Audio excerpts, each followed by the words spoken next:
Math with Mr. Williams, Example 1, identifying slopes and y-intercepts. Find the slope and the y-intercept of the graph of each linear equation. So here we have y equals negative 4x minus 2. We know our general format of y equals the slope times the x plus the y-intercept. So we can quickly see the negative 4 will be our slope, and the negative 2 here will be our y-intercept on the first one. On the second one, though, we may have to change a few things. So let's go ahead and write down that equation. I know I need to move that minus 5 to the other side. Draw my line of equality. I'm going to use my inverse operation, so I'm going to add 5 to both sides. This cancels the 5's on the left, leaving me y equals 3 over 2 times the x plus 5. Put me back in the slope-intercept form. So now my slope will be 3 over 2, and my y-intercept will be a positive 5.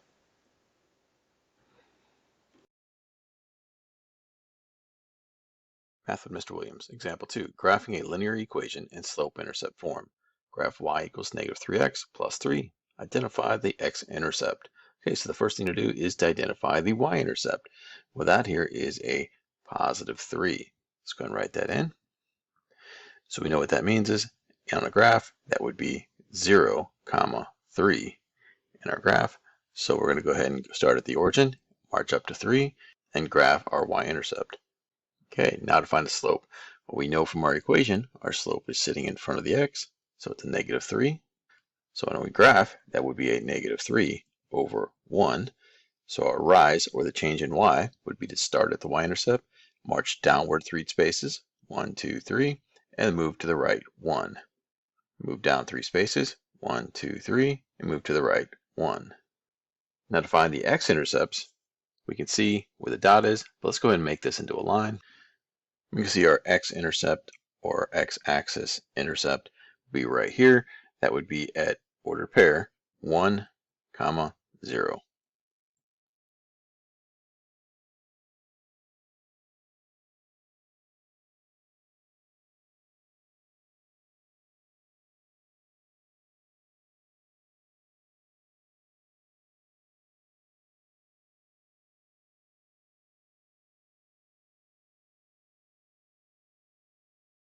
Math with Mr. Williams, Example 3, finding slopes of lines. Describe the slope of each line, then find the slope. Okay, we see this is a positive slope. It's increasing, heading upwards as we go from left to right. So here we're looking for the rise, or the change in y, over the run, or the change in the x. So here we have the rise, which is going to be 4, and the run would be 6. So we have 4 over 6. Now we can simplify that down to 2 over 3 as our answer. All right, on to the second one. We see this is a negative slope because it's heading downward. We're looking for the rise over run. So in this case, we have the rise is going to be a negative 3 heading downward, and the run will be 2. So we have a negative 3 over 2 for the slope for the second one. Math of Mr. Williams, Example 4, finding slopes from tables. The points represented by each table lie on a line. How can you find the slope of each line from a table? What is the slope of each line? Okay, so from each table, we can just find the change in y over change in x. Okay, so let's go down to the first one. So we have 20 to 14, well, that's minus 6. 14 to 8, that's another minus 6. And 8 to 2, another minus 6. So that would be our change in the y. Now for the change in the x, we can see this increasing by 3 here, increasing by 3 here, and lastly increasing by that 3. So our change in y would be a negative 6 over our change in x would be 3. Now we can simplify that down to negative 6 divided by 3 would be a negative 2 for our slope. All right, on to the second one. We have the change in y. So we have 2 to 2, that's a change of 0, 0, and 0 again. But our x is changing. It is going from a negative 1 to 1. So we're going up 2, 1 to 3, up 2, 3 to 5, an increase of 2. So we have 0 divided by 2, and that changes to a slope of just 0. All right, on to the third one. We have the change in the y, which we have a negative 3 to a 0. That's adding 3. We have 0 to 6. Now that is adding 6.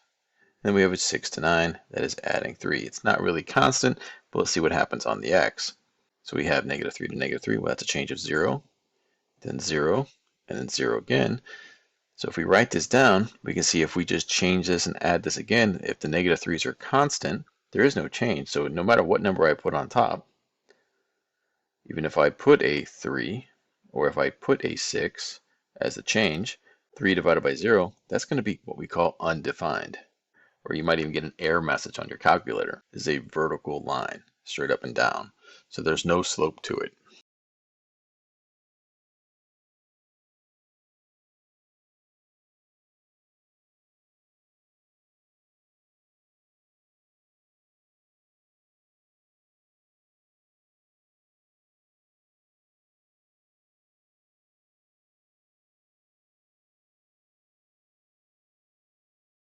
Math with Mr. Williams, example 5, identifying slopes and y-intercepts. Find the slope and the y-intercept of the graph of each linear equation. So remember, our slope-intercept format would be y equals the slope m times x plus b for our y-intercept. All right, so if we look at the first one, it's already in that format. We can quickly see that 3 will be our slope, and a -4 will end up being our y-intercept. Remember, slope would be 3 over 1, and our y-intercept would be a 0, comma, -4 when we graph it. All right, on the second one, we have y equals 6.5. Now that is totally missing the slope and the x, so we know the slope in this case will be 0, and the y-intercept will be 6.5 for a constant, or when we graph, it would be 0, comma, 6.5. On the second one, it is not in the y-intercept format, so let's go ahead and change it to that. So we have -5x minus y equals -2. I'm going to draw my line. I'm going to move the y over to make him positive. So I'm going to add its opposite. This cancels the y's on the left, leaving me -5x equals y minus 2. I'm going to move that -2 over by adding it to both sides, giving me -5x plus 2 equals the y. Now that does change it back to the slope-intercept form. So my slope now is the -5, or -5 over 1. And the y-intercept would be a positive 2, or 0, 2 when I graph it. Math and Mr. Williams, example 6. Using slope-intercept form to graph an equation. Graph 2x plus y equals 4 and identify the x-intercepts. Let's go ahead and write down the equation. We have 2x plus y equals 4. I want to change that to y equals mx plus the b. So I need to start off by moving that 2x over. So I'm going to take away 2x from the left and add them to the right. Now I cannot combine the 4 and the 2x there, but I know the left does cancel, so I have y equals, if I put it in that format, I need to have the 2x first, so it's a -2x plus the 4 because he was positive. Now my slope is rise over run, and we identify it as -2. So we have a -2 over 1 for our slope, and my y-intercept would be 4, or in this case, 0, 4 when I graph it. Let's go over to our graph now, and let's start off with that y-intercept of 0, 4. So I start at the origin and march up to 4, and now I can apply my slope. My slope is down 2 over 1. So I go down 2 spaces in over 1, and then down 2 over 1, and down 2 over 1. Now if I need to, I can always reverse it. Instead of going down 2 over 1, which creates this step pattern, I can reverse it and go backwards. Over 1, up 2. It'll give me the same line. And now to find my x-intercept, and of course we know the x-axis, which is the line that goes left to right, and to find the x-intercept, I know the dot has to be on that, or it's where my line crosses it. So in this case, it is right here, and that is at location 2, 0. Math with Mr. Williams, example 7. Writing equations in slope-intercept form. Find the slope and the y-intercept of the graph and table. So here we have the slope. We know the slope is the rise over run. So we have the rise. In this case, it's heading downward as negative, be -3 over our run, which would be 2, giving my slope as a negative 3 over 2. Now for the y-intercept, that's an easy one to locate. It is the one that crosses this y-axis, so therefore it is the 0, 5. Or when you use it for our equation, it will just be positive 5, which is the y of our ordered pair. All right, on the second one, we have use the points 0, negative 3, and 3, 2. Find the slope.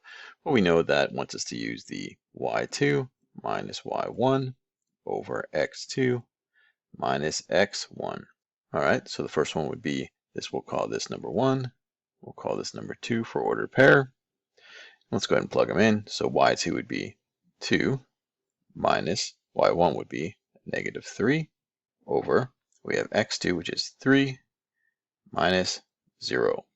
All right, 2 minus a negative 3. Let's go ahead and add our opposite here. So it'd be 2 plus a positive 3 over 3 minus 0 is 3.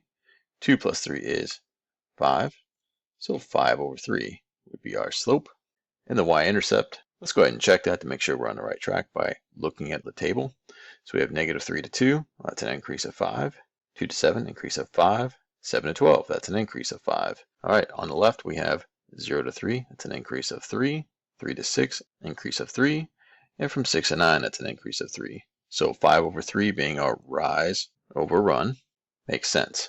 All right, so for the y-intercept, we can find that real quick by looking at our table and seeing where the x equals 0.